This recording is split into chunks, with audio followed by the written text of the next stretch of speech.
Kajing puli nak siti syau Titus kalenong kebaningkong kadekot kebaningkong hadu basan. Now Paulus usyakri jong ublay badu apostol jong Jesu Kris. Lapha enga ban ai hagi balajit jong ublay ya kajinged bat kajing tip ya kajing sisya kabayalam sya kajing riublay. Bat ban ai kajing kermen ya kajing embam jukun kabau blay ulakular nadu kijuk barem baca. Ublay julam ler kumtam hakaya balamang upen pawi laga kubor balapen kamti hanga pen benaya ka daga hukum jong blay nok pen em jongi na tho au Titus kun biit jonga haka jinged kabangi langed lang haka jing ai bat ka jing sok na ublay kupa banau Kris Jesu nok pen em jongi kindon rengkat bat pi kajing temu banglai no epi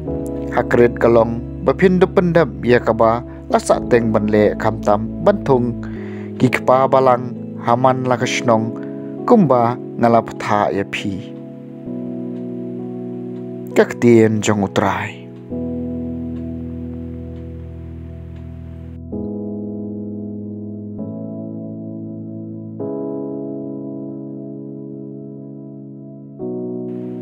Kajing puli naga gospel bakhud katkum o Markus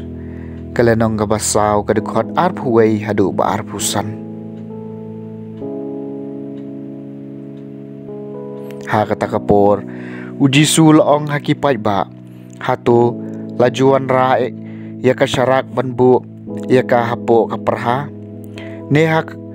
hakrum kajing thia bat om halor kading penyang syarang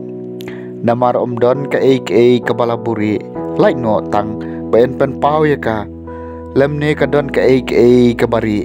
like no tang makan pau habasyai ladaw no briu don kiskor ban sngap tuh unsya skor bat ulaong haki dodah pikir ya ka kabapi osngau kajing theu kabapi ai kan long kajing theu kabapi yo madendang ai shu ya pi namar hautau badon endang asyusyu banautau bom don what ye kabau don ru en shimno ka gospel jung utrai.